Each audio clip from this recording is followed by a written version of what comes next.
US President Donald Trump is addicted to regime change. He wanted it in Venezuela and got a limited version of it. He wants it in Iran and appears to have blown up the entire Middle East to try and get it.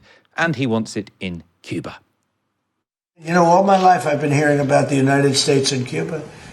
When will the United States do it? I do believe I'll be having the honor of taking Cuba. That'd be good. That's a big honor. Taking Cuba. Taking Cuba in some form, yeah. Taking Cuba. I mean, whether I free it, take it, I think I could do anything I want with it. You want to know the truth? They're a very weakened nation right now. They were for a long time. As Donald Trump said there, US animosity towards Cuba is nothing new. The country has been under some form of blockade since the revolution in 1959. But Trump has intensified that slow-burn economic warfare in recent months, including threatening sanctions on any states that attempt to break the US blockade. Most, including the United Kingdom, have immediately complied. It's a strategy explicitly designed to break the Cuban people and to not only turn them against their government, but to make them so desperate they eventually welcome a US intervention of some form or other. Russia has sent 2 tankers of oil to the island, with one now approaching the island. So that will test the US's resolve. Obviously, confrontation between the US and Russia involving blockades in Cuba has a worrying history, but let's hope it doesn't lead to nuclear war. The vessel is sailing under a Russian flag, meaning that any attempt by the US to board it would create an international incident. It is thought, though, that an earlier Russian shipment reached the island earlier this month. Now, the fuel, which the Russians are sending, which the Mexicans have stopped sending, which the Venezuelans have obviously stopped sending because they've had regime change, is very much needed in Cuba. Cuba was hit by 2 island-wide blackouts twice last week, plunging the entire 10 million strong population into almost complete darkness as the grid gave way under the pressure of fuel shortages. The siege has had massive knock-on effects in terms of transport, inflation, education, and of course healthcare, with hospitals reliant on generations and eventually manual ventilation to keep patients, including babies, alive. Not everyone is suffering equally, though. The US has been allowing exports to Cuba's small private sector, allowing 30,000 barrels through the blockade to service those enterprises. Very explicit what the Americans are trying to achieve. Drop sites Ryan Grimm was in Cuba last weekend to cover the Nuestra America convoy, which delivered around 50 tons of aid to the island. He's appeared on right-wing US channel Newsmax, where he described the impact of the blockade. I toured the pediatric hospital. You know what the nurses and doctors there told me? They said when the power goes out, they immediately turn on their phone lights and race to the babies on ventilators. Let me ask you this, because there's a gap between hold on. I understand. Hold on one second. We're killing babies with there's no a power. gap between when the power goes out and when the generator kicks in. That can be up to like 5 or 6, 7 minutes. Yeah. A baby can die in that time on a ventilator. So they have to take their phone, turn the light on, race, and hand pump the ventilator. Because the United States has decided that Mexico can't sell oil and fuel to Cuba. What does that have to do with the United States? The New York Times report published on Thursday spoke to 6 Cuban doctors, all of whom say the blockade is causing preventable deaths in the island's free healthcare system. It contains this detail on just how devastating Trump's sanctions, including those from his first term, have been on the island. They say until the COVID-19 pandemic, life expectancy and infant mortality rates in Cuba were comparable to those in developed countries, while doctor-to-patient ratios were among the world's best, according to the World Bank. In 2018, the infant mortality rate in Cuba was 4 per 1,000 births, lower than in the United States. By 2025, that rate had more than doubled to 10 deaths, almost twice as high as the US figure. That is really criminal. It's because of those kinds of statistics that the Nuestra America convoy to Cuba was established to take over roughly 50 tons of essential aid to the blockaded island. 650 delegates also converged on the island over the past 2 weeks to raise awareness of the consequences of Trump's blockade. Some arrived in Cuba by boat from Mexico on Tuesday, so they brought items like solar panels, medical equipment, sanitary products and other essential items. 2 boats from the Nuestra America convoy, though, appear to have gone missing. So the Mexican Navy now is involved in a search mission to locate the 2 vessels. However, we've heard from people who are sort of running this convoy, it's not necessarily the case that they are sort of missing or in trouble. Calculations by the organizations involved said they're expected to arrive in Havana tomorrow. I don't think they're a motorized boat, so potentially it's just that there hasn't been a distress signal. Potentially that's fine. Someone who was in Cuba over the past 2 weeks, part of that delegation, is my colleague Stephen Methven, who joins me now, proudly wearing a new hat. Hola, compañero. Are you more communist since visiting Cuba? I don't know if I could be more communist. I don't know if a trip to Cuba is going to make me more communist. I certainly know a lot more about Cuba, and I definitely feel much more angry with the US than I have for quite a while. Even given all that's happened with Venezuela, with Iran, with the murder of American political dissidents on the streets of America over the last few months by masked guerrilla forces, all of that doesn't compare to how evil I think Trump's blockade of the island is. I'm going to take this off now. It's probably easier to take you seriously, you know. Yeah.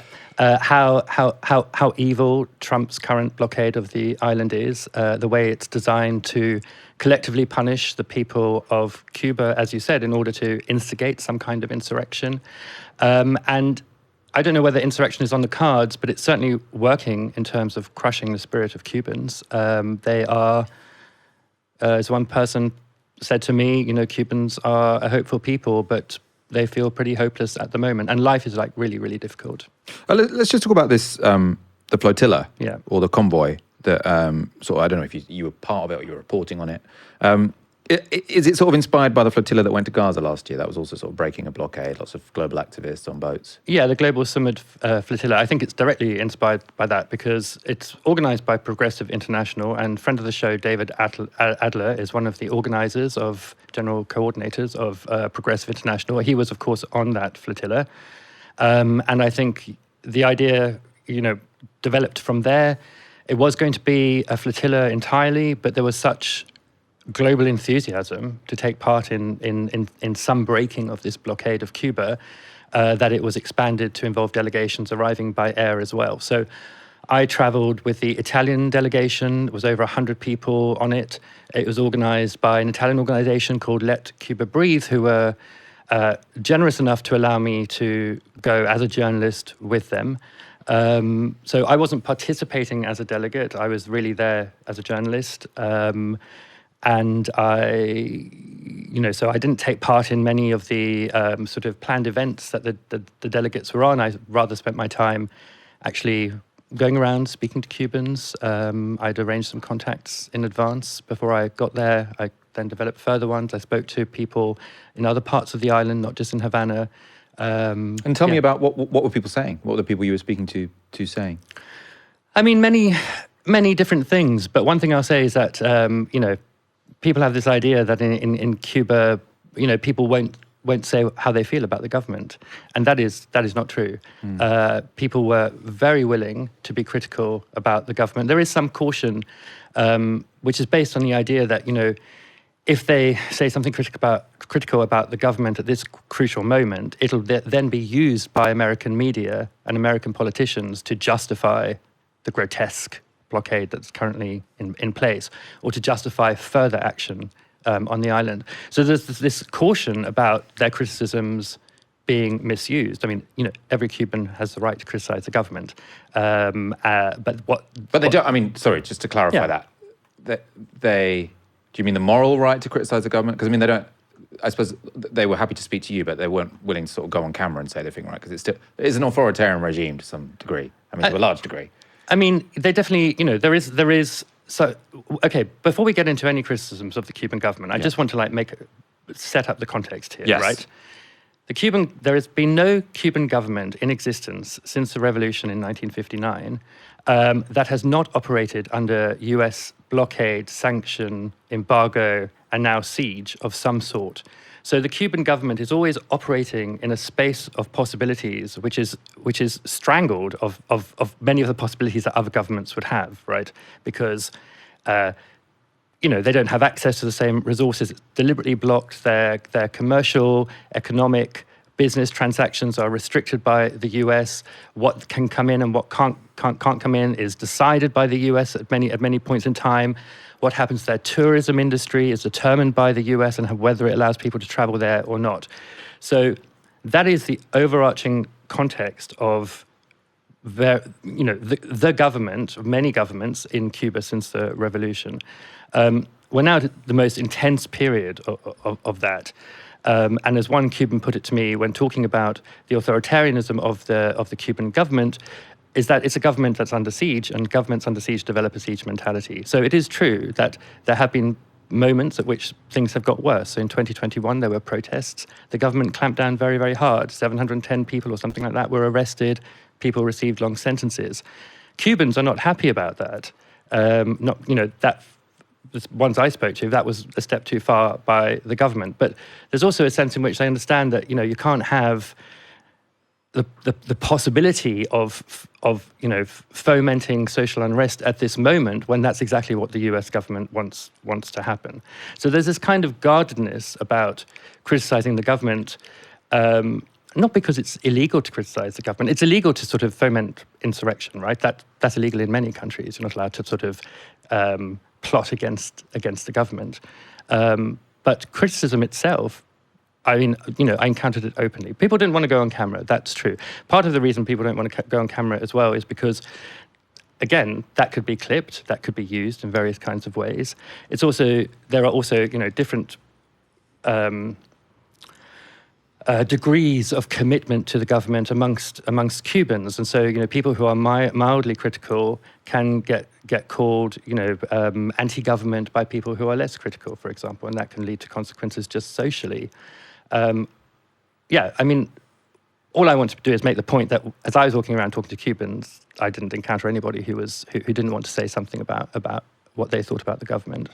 And let's talk about sort of the extent that this is an emergency, because obviously people watching this might be thinking, the story of America blockading Cuba is an old one, right? Yeah. It's been going on for 70 years. I mean, it's been an outrage for 70 years. But it's particularly, it's not just since Trump's second term, it's particularly since sort of January, isn't it? So it's sort of... It's Maduro. Maduro was abducted. That stopped the oil going from Venezuela. But as far as I understand, it was more oil was going from Mexico, and then they sort of bullied the Mexicans into stopping exporting it, because otherwise they would have been sanctioned or there would have been tariffs or something like that. So it's really in the last 3 months that sort of the lights have started going off. Yeah, so the way the siege works is that Maduro was selling oil to the Cubans at a discounted rate. Maduro then the government of Venezuela is then decapitated, again by an illegal action by the US, just kidnapping Maduro and his wife. And the oil is then stopped by the US, so there's now a blockade in place. But the blockade is intensified by the fact that Trump has threatened to heavily sanction any country that allows that ships oil to Cuba. All of this is illegal, right? All of this is illegal in international law, that there should be a naval blockade of a sovereign state, unsanctioned by the UN or anything.